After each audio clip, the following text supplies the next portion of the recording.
Puji Tuhan saudara, hari ini saya akan lanjutkan yaitu perjanjian darah. Tetapi ada sedikit saya mau sampaikan pesan kepada kita semua, ya, tentang zamannya Nuh ini saudara. Saya mau tekankan hal ini karena saya percaya ada sesuatu yang saya ingin sampaikan kepada mereka, kepada saudara yang selama ini mendengarkan video, ya. Jadi bukan saja firman Tuhan, tetapi juga nubuatan yang ada di dalam firman. Yang paling mantap yang kita bisa dapat nubuatan itu tidak lain dari firman Tuhan, saudara. Jadi kalau kita mengenal firman Tuhan, dan Tuhan Yesus katakan supaya kita harus selalu waspada akan zaman. Sekalipun kita tidak tahu tepat waktunya Tuhan datang, tetapi Tuhan mau kita selalu memperhatikan di sekitar kita apa yang sedang terjadi di sekitar kita, sehingga kita dapat siap-siap senantiasa dan waspada, ya, hidup lebih dekat dengan Tuhan. Maka kita akan melihat saudara beberapa hal yang penting.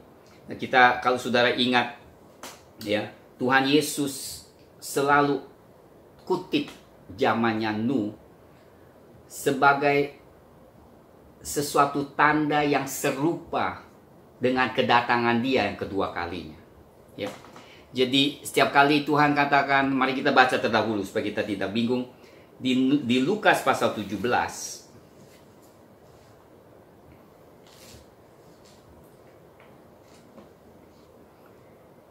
di Lukas 17 saya mau baca sedikit, dan kita akan gunakan waktu untuk mempelajari firman ini yang amat penting menurut saya. Sebab ini ada kaitannya dengan zaman-zaman kita sekarang ini. Semua kita tahu bahwa kita hidup di dalam akhir zaman, dan kita perlu tahu kurang lebih apa yang sedang terjadi dan bahkan apa yang akan terjadi. Di Lukas 17, ya.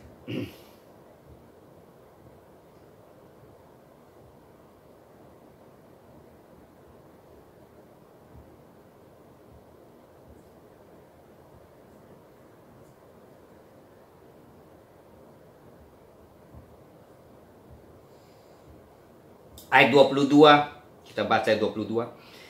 Dan ia berkata kepada murid-muridnya, akan datang waktunya kamu ingin melihat satu daripada hari-hari anak manusia itu, dan kamu tidak akan melihatnya. Ya, karena Tuhan Yesus tidak ada lagi bersama mereka. Dan orang akan berkata kepadamu, lihat ia ada di sana, lihat ia ada di sini. Jangan kamu pergi ke situ, jangan kamu ikut. Sebab sama seperti kilat memancar dari ujung langit yang satu ke ujung langit yang lain, demikian pula lah kelak halnya anak manusia pada hari kedatangannya. Apa yang Tuhan Yesus maksud adalah begini, saudara. Kedatangan Tuhan Yesus tidak lagi muncul di atas bumi seperti yang pertama kali sebagai manusia yang menyatakan, oh ini aku Mesias, saudara. Tetapi Tuhan katakan, pada saat Tuhan Yesus datang kedua kali, dia akan langsung datang dari langit. Itu maksudnya.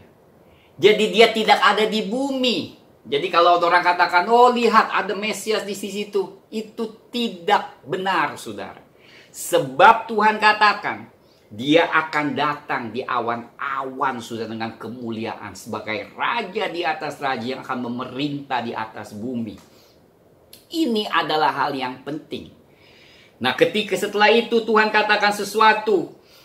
Dikatakan, tetapi ia harus menanggung banyak penderitaan dahulu dan ditolak oleh angkatan ini. Apa maksud Tuhan? Maksudnya, pada saat dia masih di bumi, dia akan ditolak. Itu kedatangan Tuhan yang pertama kali. Dia menderita, saudara. Itu pertama kali Tuhan Yesus datang. Tetapi yang kedua kali tidak demikian, saudara. Dia tidak lagi menderita. Tetapi bagi umat manusia yang tidak mau mengakuinya akan menderita. Oleh sebab itu, saudara, ini merupakan tanda yang amat penting. Nah, lihat kemudian. Dan sama seperti terjadinya pada zaman Nuh, lihat saudara, Tuhan tekankan, sama seperti terjadinya pada zaman. Demikianlah pula halnya kelak pada hari-hari anak manusia. Saya yakin saudara, Tuhan Yesus mau menekan sesuatu yang seperti minggu lalu saya pernah katakan. Bahwa ada tanda-tanda yang mirip, serupa, ya, dengan zamannya Nuh sebelum kedatangan Tuhan Yesus kedua kali. Mirip-mirip saudara. Ya tentunya di dalam keadaan banyak hal. Minggu lalu kita katakan kejahatan ya. Dan jangan lupa juga Tuhan mengutipkan tentang Lot. Terjadinya banyak dosa, seks dan homoseksual dan sebagainya saudara. Itu akan melimpah-limpah. Itu merupakan salah satu tanda sebelum kedatangan Tuhan Yesus kedua kalinya. Tapi hari ini saya mau tekankan adalah tanda-tanda di zamannya Nuh. Mereka makan dan minum, kawin dan dikawinkan sampai kepada hari Nuh masuk ke dalam batra, lalu datanglah air bah dan membinasakan mereka semua.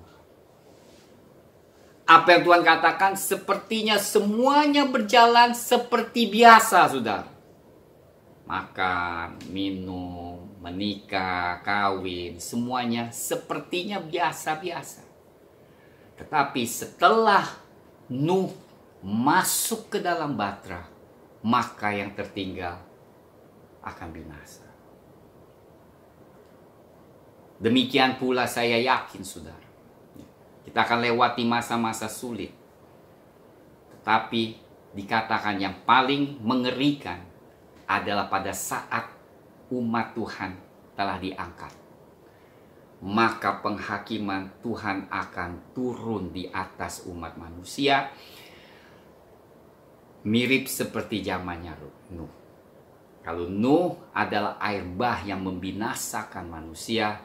Tetapi di zamannya anak manusia kedatang kedua kali, Petrus mengatakan itu adalah api yang akan menghakimi umat manusia yang menolak kemurahan Tuhan Yesus, kasih karunia Tuhan Yesus yang dinyatakan di atas kayu salib. Di mana saudara, disitulah manusia baru dapat memperoleh anugerah dan juga kemurahan supaya tidak dihakimi pada saat amarah Tuhan dicurahkan di atas bumi. Tetapi yang saya mau tekankan hari ini adalah satu hal saya yakin sangat-sangatlah relevan atau ada kaitan yang sangat erat pada zaman ini, saudara. Yaitu apa? Yaitu, saudara, tentang adanya raksasa di zamannya Nuh. Kenapa ini harus ditekankan? Mari kita melihat, saudara ya. Saya yakin yang namanya Nephilim, mari kita terdahulu baca dulu di Kejadian pasal 6 ayat 1 sampai 5. Di Kejadian 6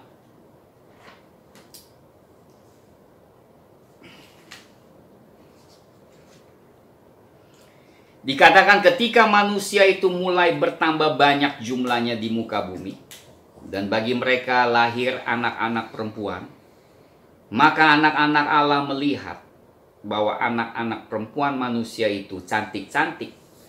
Lalu mereka mengambil istri dari antara perempuan-perempuan itu, siapa saja yang disukai. Maka berfirmanlah Tuhan, rohku tidak akan selama-lamanya tinggal di dalam manusia, karena manusia itu adalah daging, tetapi umurnya akan 120 tahun saja. Pada waktu itu orang-orang raksasa ada di bumi, dan juga pada waktu sesudahnya ketika anak-anak Allah menghampiri anak-anak perempuan manusia, dan perempuan-perempuan itu melahirkan anak bagi mereka. Inilah orang-orang yang gagah perkasa di zaman purbakala, orang-orang yang kenamaan. Kita mengetahui bahwa apa yang Tuhan katakan ada manusia raksasa. pada zamannya Nuh, saudara. Itu sangat menarik, saudara. Ya. Ada sebagian yang menemukan tulang-tulang yang besar, tapi bukti-buktinya sepertinya sudah dihilangkan, saudara. Itu bahkan digalikan yang ada di Amerika. Tapi kita tidak mau bicarakan sejauh mana apakah itu benar, karena itu bukan poin yang saya mau tekankan. Tetapi apa yang terjadi adalah, saudara, pada saat raksasa itu mulai munculan, saudara, Tuhan katakan dunia itu sangat korup. Berarti harus didatangkan suatu penghakiman. Nah, saudara, raksasa ini, saudara ingat, dia adalah hybrid. Hybrid itu adalah hasil campuran pernikahan antara malaikat dan manusia, saudara. Maka anak-anaknya itu nggak normal. Tidak seperti anak manusia. Tubuhnya tuh sangat besar. Dikatakan Goliat itu 3 meter, saudara. Tinggi sekali. Sekarang kita nggak melihat ada orang yang 3 meter ya. Kalau kita lihat 3 meter mungkin kita bisa ketakutan, saudara. Tapi saat itu ternyata ada raksasa seperti itu. Seperti apa yang Daud menghadapi ya. Dan kita juga melihat di Og, yaitu Musa waktu melawan tentara atau kerajaan Og. Itu mereka semua raksasa, saudara. Raksasa ini saya mau tekankan, mereka bukan manusia. Ingat, saudara. Karena mereka bukan manusia, makanya tidak bisa ditebus. Oleh sebab itu, untuk saudara menjaga ya apa yang Tuhan sudah janjikan kepada manusia, yaitu keturunan Hawa yang merupakan manusia yang akan menjadi juru selamat, itu adalah manusia, saudara. Tidak dicemari oleh raksasa ini. Jadi kemurnian manusia itu harus dipelihara supaya jangan sampai manusia yang ditentukan, yaitu Tuhan Yesus, itu tidak bisa digenapi, saudara. Iblis itu tahu, saudara, nubuatan yang Tuhan berikan kepada Hawa, ya, bahwa keturunanmu akan meremuk kepala ular ini. Keturunan siapa? Keturunan Hawa. Hawa adalah manusia. Dan apa yang terjadi di Kejadian 6 ini, bahwa malaikat-malaikat yang turun itu mulai ada persetubuhan dengan manusia. Apa yang terjadi? Kemurnian manusia atau gen manusia itu dirubahkan, saudara. Nah, kalau Allah izinkan itu terus terjadi, maka penggenapan lahirnya juru selamat tidak dapat dipenuhi. Oleh sebab itu, Allah harus turun campur tangan, saudara. Sehingga semua makhluk yang di bumi itu, kecuali Nuh dan keluarganya, diselamatkan. Nah, saya selalu pikir, kenapa harus sampai demikian? Istilah penghakiman itu begitu dahsyatnya sehingga ya hampir, yaitu seluruh manusia yang di bumi itu lenyap, hanyut di dalam air bah. Karena, saudara, adanya yang namanya Nephilim. Nephilim adalah keturunan antara malaikat dan manusia. Ingat, mereka bukan manusia. Mereka adalah makhluk, bukan ciptaan Allah, tetapi terjadi hybrid karena malaikat Tuhan turun dan bersetubuh dengan atau menikahi wanita manusia dan melahirkan hybrid. Nah, kalau kita melihat Alkitab di sini, ternyata hanya Nuh saja, Nuh dan istrinya. Kalau ini pandangan pribadi saya, yang tidak dicemari dengan gen raksasa itu. Jadi karena tidak dicampuri gen, makanya Tuhan mau mengerjakan sesuatu keturunan ya, lewat Nuh ini, sehingga juru selamat kita bisa dilahirkan. Jadi saudara, sepanjang sejarah manusia itu terus ada peperangan, yang baik dengan yang jahat. Yang penting apa sih yang peperangan? Peperangan yang paling besar adalah iblis berusaha keras untuk menghindari lahirnya Tuhan Yesus Kristus. Karena hanya Dia manusia yang dapat menebus dosa kita, saudara. Nah, kalau kita melihat lagi, sudah apa yang terjadi? Di pasal 11, apa yang terjadi di pasal 11? Kita baca di Kejadian pasal 11.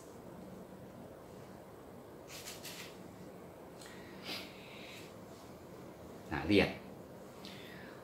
Ayat 1. Adapun seluruh bumi satu bahasanya dan satu logatnya, maka berangkatlah mereka ke sebelah timur dan menjumpai tanah datar di tanah Sinear, lalu menetaplah mereka di sana.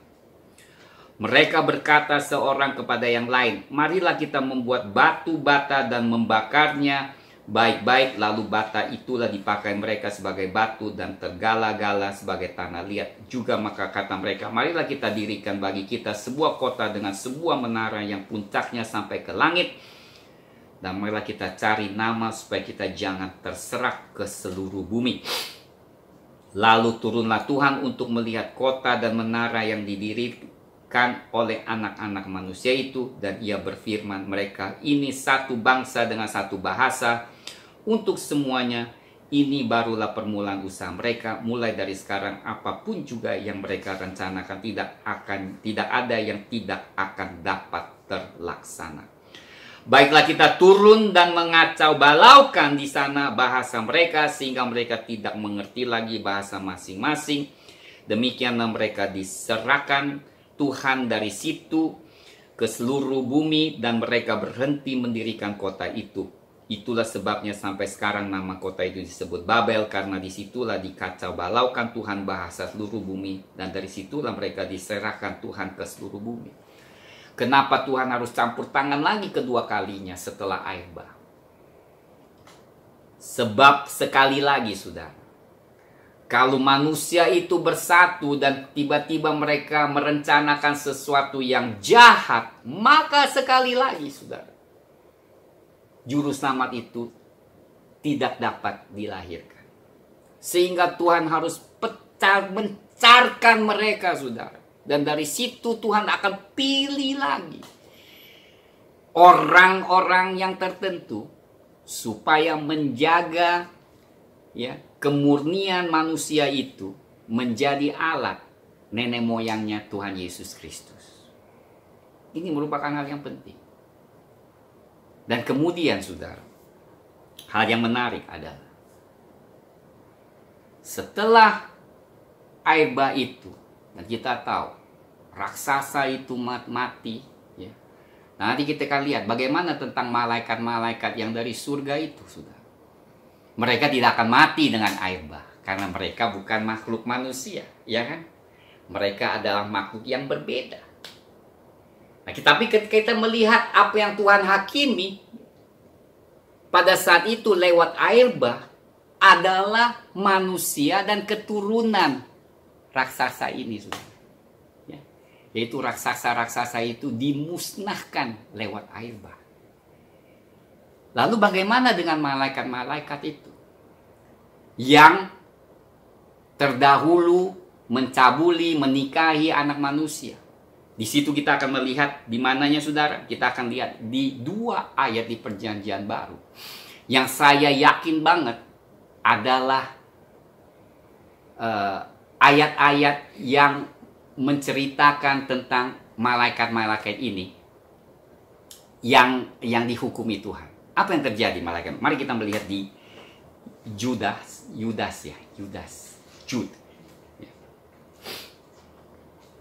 Ada 2 surat yang memberitahukan keadaan mereka, saudara. Ya. Di Yudas pasal 1. Yudas pasal 1 ayat 6.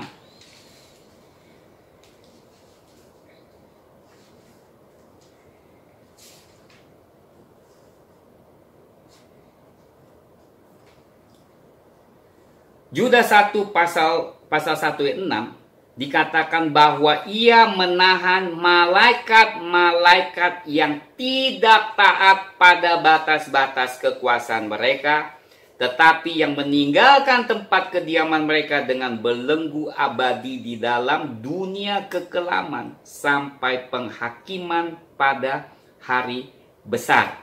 Sama seperti Sodom dan Gomora dan kota-kota sekitarnya dengan cara yang sama melakukan percabulan dan mengejar kepuasan-kepuasan yang tak wajar, telah menanggung siksaan api kekal sebagai peringatan kepada semua orang. Kalau kita melihat perikop ini, saudara, ya, itu hanya koma antara ayat itu. Apa yang Yudas katakan adalah malaikat-malaikat ini telah melanggar lewat batas. Apa lewat batas? Saya pribadi yakin adalah bicara tentang malaikat-malaikat zaman Nuh ini lewat batas, dan mereka melakukan percabulan dan disamakan dengan Sodom dan Gomora. Sodom dan Gomora itu adalah dosa yang di luar batas, yang tidak wajar. Ya. Is perversion, is sesuatu yang tidak sesuai dengan ciptaan Tuhan. Demikian malaikat juga lakukan yang sama. Lihat nggak, saudara, persamaannya? Sodom dan Gomora adalah homoseksual yang tidak wajar, luar batas. Demikian juga malaikat yang seharusnya tinggal di surga, tetapi mereka luar batas, bersetubuh dengan manusia, saudara. Di mana sekarang mereka? Mereka sekarang terbelenggu di bawah, tunggu penghakiman Tuhan, saudara. Jadi malaikat-malaikat ini dalam belenggu Tuhan, belenggunya Tuhan, saudara. Mereka tidak bisa, mereka dirantai, menantikan nanti suatu hari Tuhan akan menghakimi mereka. Kita lihat lagi di 2 Petrus, supaya saudara kita lihat bukan satu ayat. 2 Petrus pasal 2. 2 Petrus pasal 2.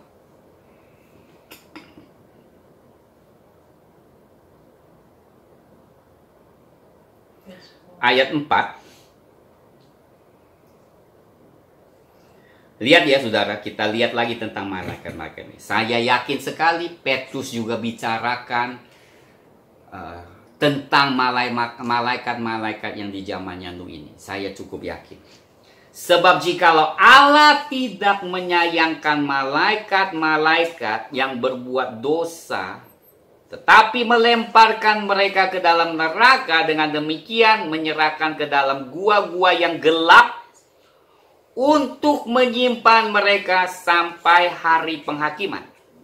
Dan jikalau Allah tidak menyayangkan dunia purba, ya, lihat ya, itu terus, saudara, purba, tetapi hanya menyelamatkan Nuh, lihat kan, menyelamatkan Nuh, berarti itu zaman yang sama, saudara, ya. Ini nggak titik, saudara, ya. Dari ayat ke ayat 4, ayat 5 tuh nggak titik. Ini adalah satu konsep. Berarti Petrus sedang bicarakan tentang malaikat-malaikat di zamannya Nuh. Mereka itu apa yang mereka lakukan? Mereka sekarang ada di gua-gua yang gelap karena dosa mereka. Dilemparkan di dalam neraka. Dan lihat, tetapi hanya menyelamatkan Nuh. Kita tahu, saudara, jadi saat itu ada 2 penghakiman yang terjadi. Yang pertama adalah di atas manusia lewat air bah, dan malaikat yang mencemarkan manusia juga dihakimi, dihentikan. Ngerti nggak, saudara? Mereka tidak boleh lagi seenaknya sekarang datang ke bumi, bersetubuh dengan manusia dan melahirkan raksasa lagi. Makanya tidak ada raksasa yang seperti zamannya Nuh. Karena saudara, dosa ini seperti saya katakan, bukan dosa yang ringan saudara. Sebab dia mencemarkan kemurnian manusia. Istilahnya gen manusia ini, kita adalah makhluk yang diciptakan serupa dengan Allah. Malaikat ini usaha menghancurkan, merusakkan image itu, gambaran Allah itu. Makanya saudara, tidak heran kalau Allah menjatuhkan penghakiman yang begitu dahsyat di zamannya Nuh.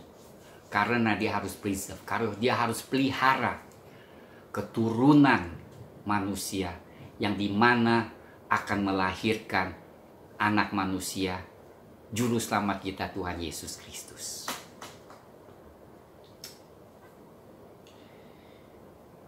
Lihat ya saudara. Tetapi ia menyelamatkan Lot, orang yang benar, yang terus-menerus menderita oleh cara hidup orang-orang yang tak mengenal hukum dan yang hanya mengikuti hawa nafsu mereka saja. Sebab orang benar ini tinggal di tengah-tengah mereka dan setiap hari melihat dan mendengar perbuatan-perbuatan mereka yang jahat itu, sehingga jiwanya yang benar itu tersiksa. Maka nyata bahwa Tuhan tahu menyelamatkan orang-orang saleh dari pencobaan dan tahu menyimpan orang-orang jahat untuk disiksa pada hari penghakiman. Terutama mereka yang menuruti hawa nafsunya karena ingin mencemarkan diri dan yang menghina pemerintahan Allah. Luar biasa. Jadi Tuhan melihat semua itu, Tuhan tidak diam. Dikatakan dia sanggup memelihara orang-orang saleh. Saudara dan saya yang mau takut akan Tuhan, yang cinta akan Tuhan, Tuhan katakan dia sanggup memelihara kita. Bukan memelihara secara fisik, tapi memelihara kekudusan kita. Haleluya saudara. Itu adalah doa saya. Saya mau Tuhan memelihara untuk senantiasa menguduskan hidup saya di hadapan Tuhan. Dan Tuhan janji ini firman-Nya, dia sanggup memelihara kita. Dan memang ini menarik sekali, topik menarik karena ini telah ada sangkut pautnya sudah dengan akhir zaman saudara. Jadi saya perlu sampaikan ya, kenapa Nephilim itu harus dihakimi ya. Dan kita sudah lihat karena mereka bukan manusia. Nah sekarang pertanyaan saya, lalu kenapa masih ada raksasa? Kenapa masih ada raksasa yang tertinggal, saudara? Ya, seperti saya katakan, di zamannya Musa kok masih ada kerajaan Og. Og itu adalah raksasa. Kemudian di zamannya Daud, Filistin itu raksasa. Bahkan di dalam klan atau kerajaan Filistin itu ada yang jarinya 6. Ya. Jadi jari tangannya 6, jari kakinya 6. Itu kan bukan manusia lagi, saudara. Pertanyaan saya, loh, bukankah raksasa itu sudah dimusnahkan di air bah? Kenapa bisa ada muncul lagi, saudara? Nah, setelah banyak saya berdoa dan menanyakan Tuhan juga dalam hal ini, saya yakin ini jawaban dari Tuhan. Ya, saya tidak bisa katakan karena tidak ada firman, tapi secara logika ya, tiba-tiba saya dapatkan sesuatu pengertian. Saya yakin dari Roh Kudus, saudara. Karena saudara, pada saat diselamatkan di air bah, dari air bah, keluarganya Lot, keluarganya Nuh, bukan Lot, keluarganya Nuh ada 8 orang. Nuh, istrinya, ketiga anak laki, ya, Ham, Shem, dan Japheth, dan istri mereka, ya, saudara ingat, ada istrinya. Ini 8 orang masuk ke air bah. Yang saleh dan benar hanya Nuh, saudara, dan istrinya mungkin. Anaknya saya tidak tahu. Tetapi apa yang terjadi? Saya yakin salah satu menantunya, lebih tepat lagi adalah istrinya Ham, ya, di mana mereka adalah nenek moyang dari penduduk Kanaan. Ingat saudara, Ham ini, kalau saudara pelajari firman Tuhan, saudara akan tahu, Ham inilah adalah penduduk yang akan menduduki Kanaan nanti, termasuk Filistin, Canaanite, ya, Jebusite. Saya nggak tahu bahasa Indonesia, tapi ini adalah keturunan. Menantu Nuh memiliki gen Nephilim. Bukan murni, tetapi dia sudah dicemari, saudara. Ini menurut saya yakin banget. Sehingga lewat gen itu masih ada tersisanya namanya raksasa-raksasa yang menurut saya mereka kemanusiaannya dicemari. Makanya tidak heran, saudara.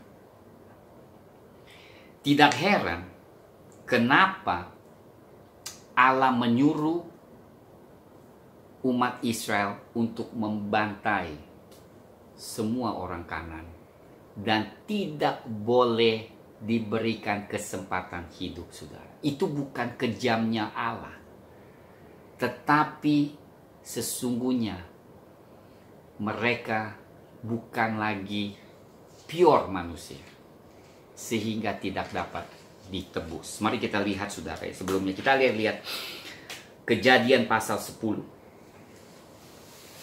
Kejadian pasal 10.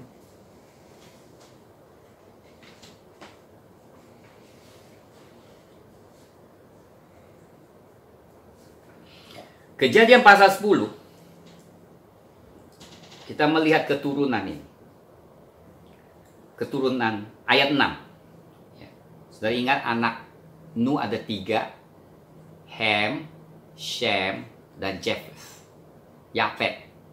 Ya. Ham, Shem, dan Yafet. Ya, Yafet. Ayat 6, keturunan Ham ialah Kush, Misraim, Put, dan Kanaan. Lihat kan? Kanaan. Kemudian ayat 15 kita lihat lagi, saudara. Kanaan memperanakan Sidon, anak sulungnya, dan Het serta orang Yebusi, Jebuset, Amori, orang Girgasi, orang Hewi, Aki, orang Sini, sana, enggak ada sana, sini. Sana sini. Orang Arwadi, orang Semari, orang Hamati, kemudian berseraklah kaum-kaum orang Kanaan itu. Ya. Daerah orang Kanaan adalah dari Sidon ke arah Gerar sampai ke Gaza. Sodom, Gomora, Atma, dan Zeboim sampai ke Lasa. Ya, kita kurang lebih itu kita melihat mereka menduduki sekitar tanah Kanaan, di mana akhirnya dosa mereka mencapai titik tertentu sehingga Tuhan kirim umat Israel untuk menghakimi mereka.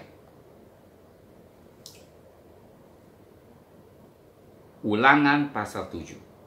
Ulangan pasal 7. Kita lihat Ulangan pasal 7.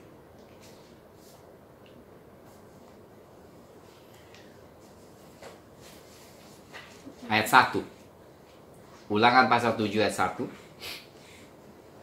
Apabila Tuhan Allahmu telah membawa engkau ke dalam negeri, kemana engkau masuk untuk mendudukinya, dan ia telah menghalau banyak bangsa daripadamu, yakni orang apa? Lihat. Het, Girgasi, Amori, Kanaan, Feris, orang Hewi, dan orang Yebus, 7 bangsa yang lebih banyak dan lebih kuat daripadamu. Perhatikan. Tuhan Allahmu telah menyerahkan mereka kepadamu sehingga engkau memukul mereka kalah. Haruslah kamu menumpas mereka sama sekali. Janganlah engkau mengadakan perjanjian dengan mereka dan janganlah engkau mengasihani mereka. Apalagi jangan engkau mengawin dengan mereka.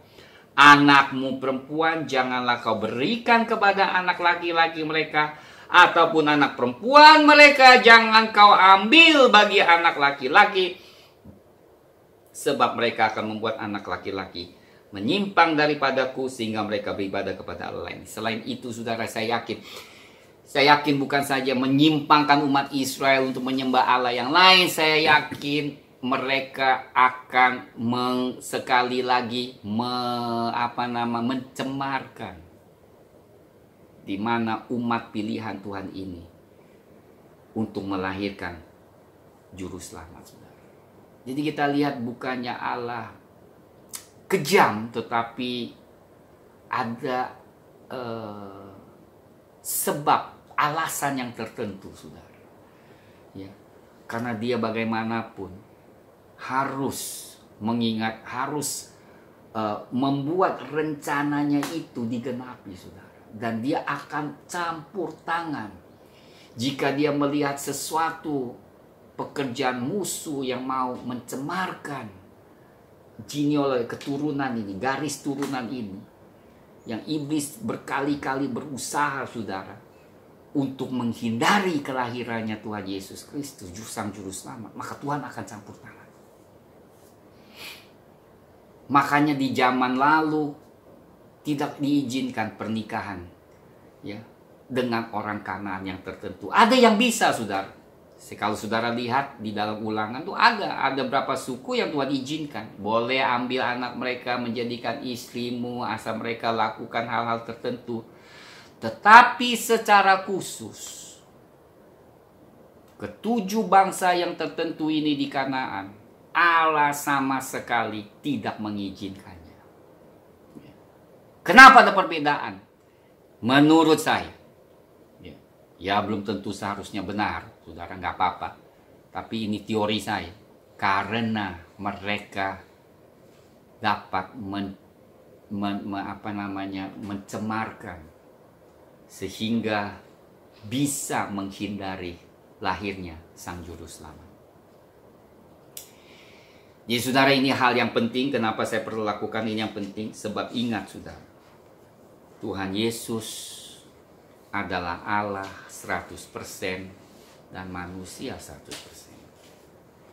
Lihat ya, saudara, saya harus tekankan hal ini karena Tuhan Yesus adalah fokus dari pembicaraan kita. Bayangkan, saudara, bayangkan Allah ya harus membayar harga begitu besar. Begitu besar, saudara,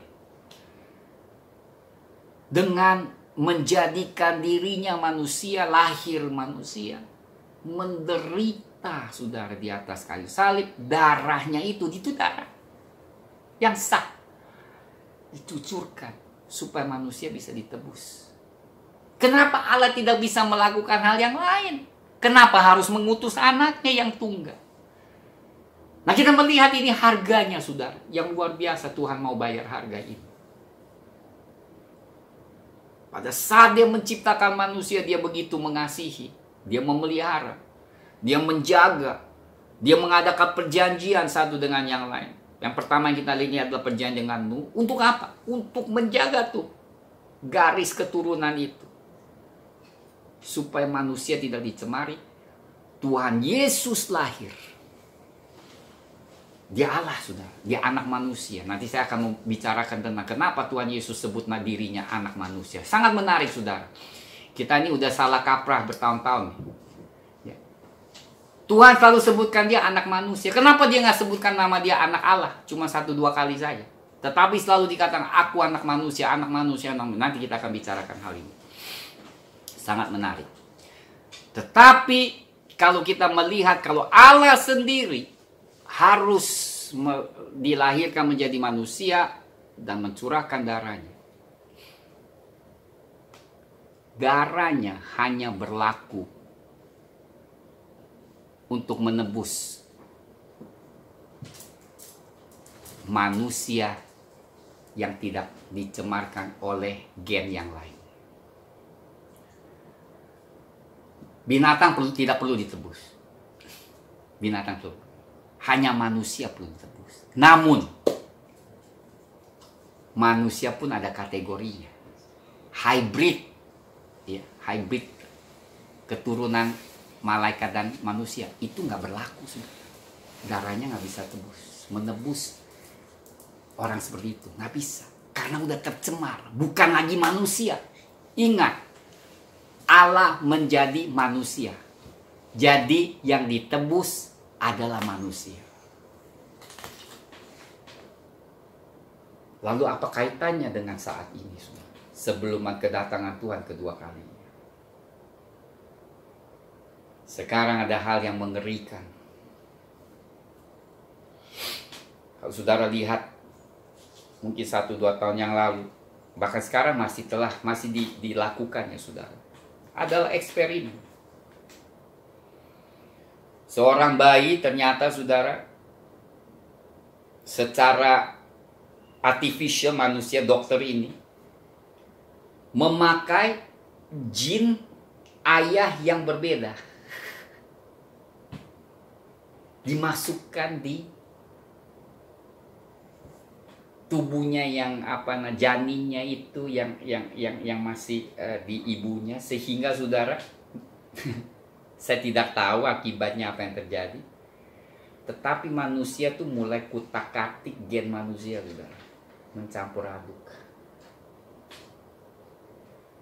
Ya mungkin nggak akan menjadi raksasa, saya nggak tahu lah apakah ini bisa menjadi raksasa juga, karena ini saya percaya adalah asal usulnya tidak lain adalah asal usul dari setan. Ide-ide seperti ini bukan dari Tuhan.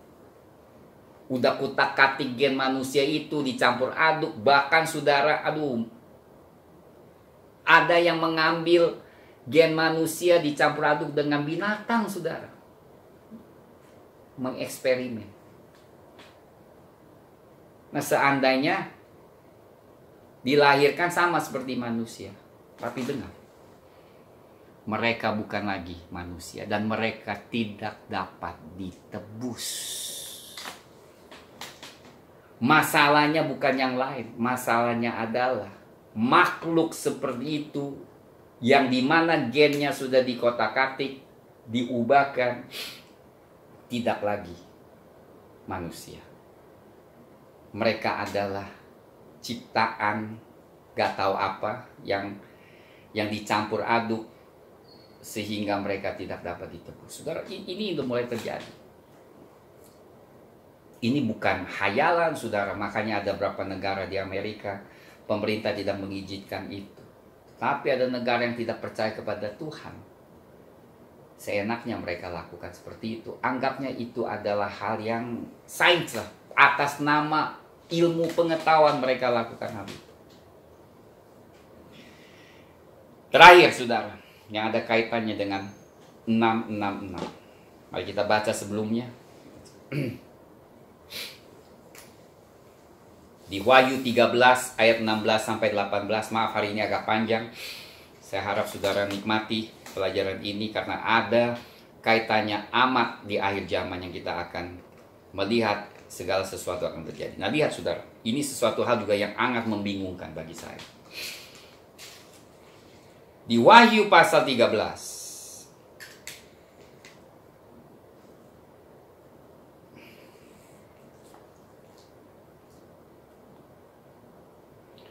Wahyu 13 ayat 16. Dan ia menyebabkan sehingga kepada semua orang kecil atau besar, kaya atau miskin, merdeka atau hamba, diberi tanda pada tangan kanannya atau pada dahinya, dan tidak seorang pun yang dapat membeli atau menjual selain daripada mereka yang memakai tanda itu, yaitu nama binatang itu atau bilangan namanya. Yang penting di sini ialah hikmat. Barang siapa yang bijaksana, baiklah yang menghitung bilangan binatang itu, karena bilangan itu adalah bilangan seorang manusia, dan bilangannya ialah 666. Kita baca lagi Wahyu 14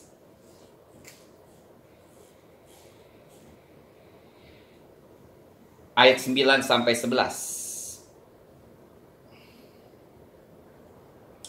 Seorang malaikat lain, malaikat ketiga menyusul mereka dan berkata dengan suara nyaring, jikalau seorang menyembah binatang dan patungnya itu dan menerima tanda pada dahinya atau pada tangannya, maka ia akan minum dari anggur murka Allah yang disediakan tanpa campuran dalam cawan murkanya, Dan ia akan disiksa dengan api dan belerang di depan mata malaikat-malaikat kudus dan di depan mata anak domba. Ini sesuatu yang sangat-sangat mengherankan. Saya yakin kita semua dulunya penyembah berhala. Tapi kita bisa diampuni oleh Tuhan, saudara.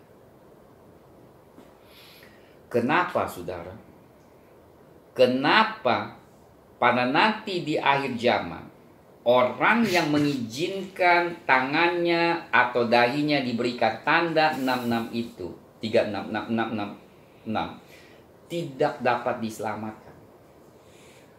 Sekarang kita baru tahu ya, mungkin 30 tahun yang lalu, 20 tahun yang lalu saya pun nggak mengerti dengan jelas. Tapi sekarang kenapa kita mulai mengerti? Karena di Swedia itu sudah banyak orang menaruhkan microchip di tangannya mereka, saudara.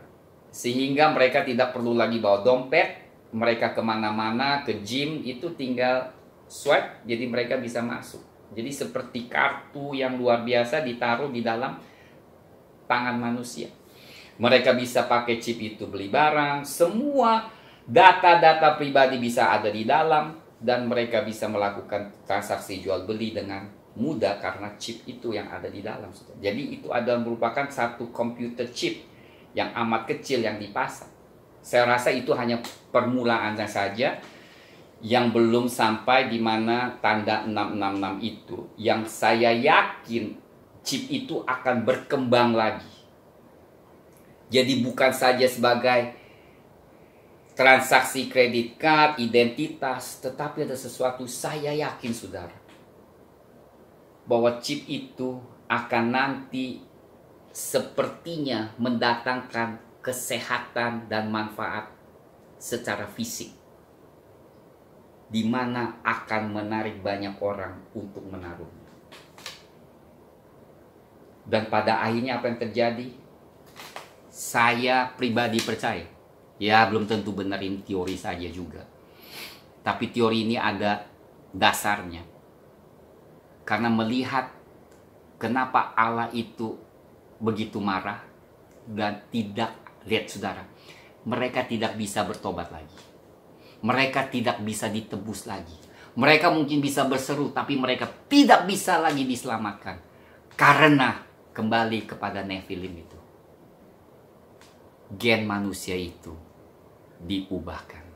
Sehingga darah Tuhan Yesus tidak dapat diaplikasikan atau menyucikan manusia yang gennya sudah berubah, karena mereka secara strictly speaking mereka bukanlah manusia lagi. Ini hal-hal yang saya mau sampaikan. Jadi saudara, biarlah kita lebih sungguh dan lebih memperhatikan. Saya yakin apa yang akan terjadi. Dan yang lebih penting lagi adalah, ketahuilah, Tuhan Yesus membayar harga menjadi manusia supaya dosa kita ditebus. Tuhan memberkati saudara. Mari kita tutup dalam doa. Di dalam nama Tuhan Yesus kami memberkati setiap jemaat yang mendengar firman ini, untuk supaya lebih mencintai Tuhan dan juga selalu waspada, jauh dari segala kejahatan. Tuhan, Engkau yang berjanji memelihara, yang Kau sanggup memelihara orang saleh. Kami mau dipeliharakan oleh Engkau, bukan secara pelihara secara fisik dan makan, tetapi peliharalah kami dalam kekudusan-Mu. Di dalam nama Tuhan Yesus kami berdoa. Saudara, Tuhan memberkati Engkau keluar masuk, memberkati pekerjaan tangan Engkau, melindungi di mana saja Engkau berada. Tidak ada wabah yang dapat mendekatimu, tidak ada sakit menular yang dapat menjamah Engkau, karena Engkau ada dalam kuasa darah Tuhan Yesus. Tuhan memberkati. Amin. God bless.